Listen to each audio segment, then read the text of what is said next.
Imagine this. Las Vegas, the golden era. Dean Martin, the king of cool, is backstage at the Sands Hotel.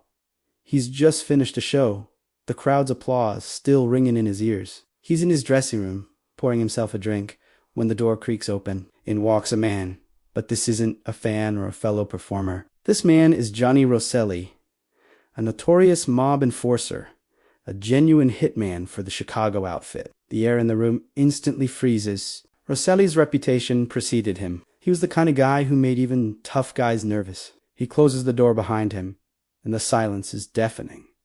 Dean doesn't flinch. He just calmly looks up, swirls the amber liquid in his glass, and with that trademark, effortless charm, he says, "Come on in, pal. Have a seat. What can I get ya?" Now, to understand the sheer guts of that moment, you have to understand the world. Dean Martin lived in the 50s and 60s. Las Vegas wasn't just run by casino owners. It was the playground of the mafia. The mob controlled the hotels, the money, the entertainment. And if you were a star like Dean Martin or his buddy Frank Sinatra, you were part of that world, whether you liked it or not. The Rat Pack, as they were famously known, performed in maboned casinos. They were the biggest draw in Vegas, bringing in millions for the bosses. In return, they were treated like royalty, with money, women, and protection. But it was a deal with the devil. You had to play by their rules. One wrong move, one sign of disrespect, and your career, or worse, your life could be over. Frank Sinatra, for all his swagger, had a volatile relationship with the mob. He partied with them, but he also had explosive arguments with them. He understood their power, and at times, he feared it. But Dean was different. He was the laid-back, easygoing one. While Sinatra was getting into fights, Dean was the guy leaning against the bar with a drink and a smirk, observing the chaos from a distance. He famously said, "I've got a hollow leg," and was rarely seen without a glass in his hand on stage. It was all part of his act, the lovable drunk. But behind that facade was a man who was incredibly sharp, disciplined, and utterly unfazed by the dangerous men who surrounded him.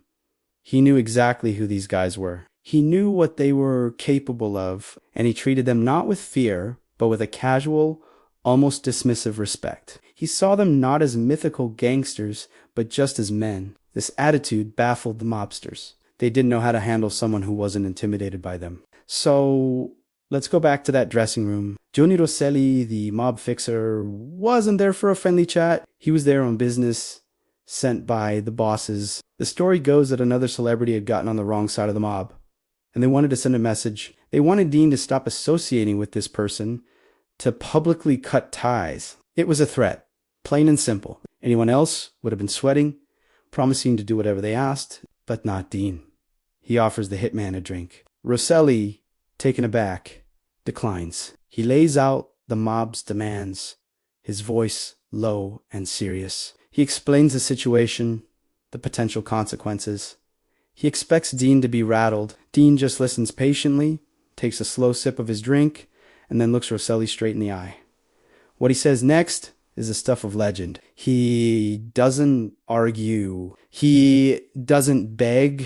He simply says something to the effect of, "Look, you guys do what you have to do, and I'll do what I have to do." He then takes another drag from his cigarette and changes the subject, asking Rosselli about his trip or something equally mundane. It was a masterclass in nonchalance. He wasn't being defiant in an aggressive way, like Sinatra might have been. He was communicating on a much deeper level. He was basically saying, "You have your world, and I have mine. I'm not afraid of you. I'm an entertainer. I sing songs. You're a gangster. You do ... other things. We both have a job to do. Let's not complicate it." This response completely disarmed Rosselli. He had come in expecting fear, and instead he got cool indifference. He had no leverage. How do you threaten a man who isn't afraid of the threat? According to those who knew him, Dean's philosophy was simple. He was there to sing and make people happy. He wasn't a politician. He wasn't a gangster.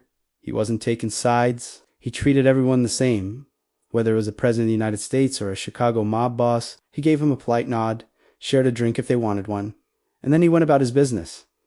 This wasn't weakness. It was an incredible source of strength. It made him untouchable in a way that even Frank Sinatra, with all his connections and his tough guy act, never was. The mobsters couldn't figure him out. They respected his talent because he made them a fortune, but they were also mystified by his refusal to play their games. There's another famous story where a mob boss was angry with Dean and sent some goons to his hotel room to straighten him out. When Dean opened the door and saw them, he supposedly just looked at him, sighed, and said, "Fellas, come on, I'm tired. Just get it over with." The goons were so thrown off by his complete lack of fear that they just turned around and left. He had this unique ability to de-escalate any situation with his supreme confidence and calm demeanor. He knew his value. He knew they needed him more than he needed them. After all, where else could they find a star who could sell out a showroom for weeks on end? So, what happened after that meeting with Johnny Rosselli? Nothing.